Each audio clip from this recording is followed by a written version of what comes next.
O senhor tem uma questão que fica difícil para a audiência entender. O senhor tem um histórico no Congresso de ser contra várias privatizações. O senhor, se não me engano, votou contra o Plano Real. Recentemente, o senhor votou contra o Cadastro Único Positivo.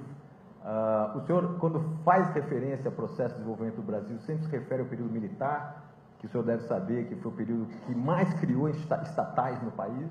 Então não tem nada a ver com o discurso, e aí que vem a minha pergunta, não tem nada a ver com o discurso que o senhor faz, em particular vinculado ao Paulo Guedes, que a gente conhece, assessorou lá a equipe econômica do Pinochet, foi um extremo liberal, é o oposto, exatamente o oposto do que foi o regime militar brasileiro, talvez 180 graus do que foi o regime militar brasileiro, do ponto de vista econômico, sendo que o resultado foram os opostos, né? Aqui o regime militar brasileiro, que o senhor toda hora cita, entregou o país com uma hiperinflação, com um problema fiscal cavalar e com uma participação do Estado na economia, talvez a maior da história do Brasil. Né? É no período democrático que a gente tentou corrigir a superinflação, corrigir a questão de fiscal e, de alguma maneira, implementar alguns projetos que têm a ver com desenvolvimento mais sustentável. Como é que o senhor explica essa contradição? O histórico do senhor e as referências no discurso são muito estatista, muito anti-reforma, muito anti qualquer tipo de liberalização do processo econômico, e aí o senhor vem e fala que o seu principal assessor econômico é o Guedes, que é um ultraliberal que defende inclusive a privatização da Petrobras. O senhor precisaria se posicionar. Nesse caso recente da greve dos caminhoneiros, que foi parte greve e parte lockout, o senhor acabou apoiando essa greve, esse movimento. E aí resultou num tabelamento de preços, subsídio ao diesel e, simultaneamente, nós tivemos um problema de concorrência vinculado a esse modelo de tabelamento. O senhor poderia explicar um pouco melhor a visão do senhor? Sem problema nenhum. Primeiro que o ser humano evolui. Você não está falando você não está se referindo, com todo respeito, a um troglodita. Plano Real, votei contra, sim. Lá naquela época, 94, a inflação de janeiro e fevereiro de 94 foi expurgada apenas para os militares das Forças Armadas.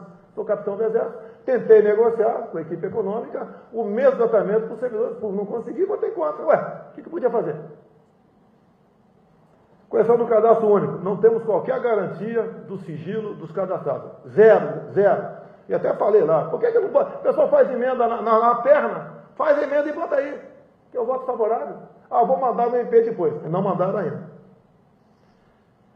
Quanto estatizante, eu queria saber, em 70, se não fosse estatal, né, quem faria Itaipu Binacional?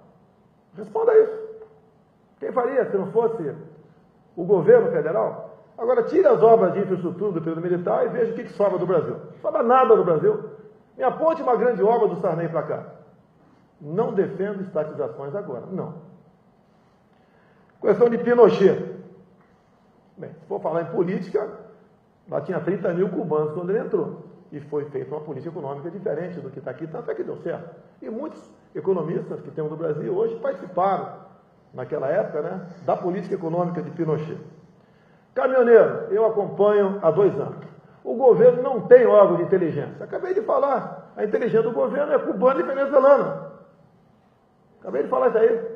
Ele não foi pego de calças curtas. Estive em Gramado com os caminhoneiros, estive no Rio de Janeiro 2 vezes, várias vezes em Brasília também, problemas que eles têm todos. O governo simplesmente é insensível, ou melhor, não tem moral para buscar a solução de problemas, que está tudo loteado. Quando fala em multagem eletrônica, tem uma pequena máfia de colega meu que trata desse assunto.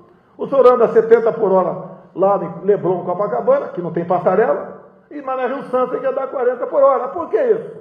A indústria da multa. Isso pesa no bolso do caminhoneiro, das empresas, pesa na inflação no final do ano. Tá? A questão da roubo de cargas é hoje que vem tratando esse assunto. O pessoal fala que eu estou errado, mas a política deles é continuar o audiência de custódia, uma equivocada política de direitos humanos, é uma preocupação enorme com o encarcerado, é não reduzir a moralidade penal, tudo é progressão de pena. O bandido é um coitado, os desgraçados somos nós. Então chega uma hora que explode o negócio. Apoiei sim, fiz vídeo. 4, 5 dias depois fiz um outro vídeo, e sempre falando em não obstruir rodovias. Eles não fizeram. Quando começou a infiltração, a obstruir, reforcei, pedi para eles, seria um gesto de altruísmo, etc, etc, deixar o movimento. Ganhei simpatia de metade deles. Não fui para a pista em nenhum momento. Agora, o governo não tem capacidade para se antecipar a problemas. É um governo omisso. É um governo que não se expõe. O que moral vai se expor também, né? Dessa forma de fazer política, toma lá da cá, como é que vai fazer uma política sadia para o seu país? E as mudanças acontecem. É natural. Muita coisa que se fosse hoje, não teria feito ontem, com toda certeza. Deixa eu pegar então o último minuto aqui e voltar para um ponto que também acho que é uma questão permanente sobre a sua candidatura, deputado, que é a questão da governabilidade. O senhor se referiu aí a montar uma bancada, talvez ad hoc, né, a posterior a tomar a posse. Mas a gente precisa lembrar, talvez, um pouco o histórico, ser bem rápido. O histórico do senhor foi aprovar, ao longo dos 24 anos, 1 ou 2 projetos, o senhor nunca liderou uma comissão, relatou um projeto importante. Como é que de uma hora para outra o senhor, que em 24 anos não conseguiu montar uma coalizão mínima, conseguiria no dia 1º de janeiro? A pergunta é complexa, Jair, mas infelizmente o tempo é curto. Como é que são escolhidos os líderes de partido, vice-líderes e presidentes de comissões? É a maneira como é escolhido. Se eu tivesse participado dessa coalizão toda, talvez tivesse preso uma hora dessa.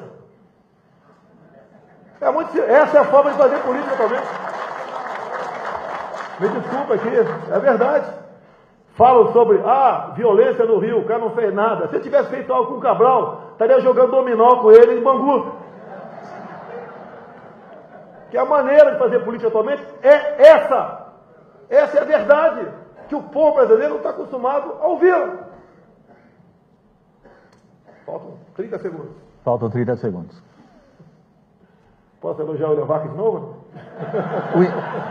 Se for em tom de piada, eu adoro uma brincadeira. Né? Mas nós perdemos, pelo politicamente correto, esse espírito de brincar. Não pode brincar por mais nada praticamente. E eu exagero de vez em quando nas brincadeiras, por isso sou réu no Supremo Tribunal Federal. Mas a gente vai mudar o Brasil se Deus quiser. Muito obrigado.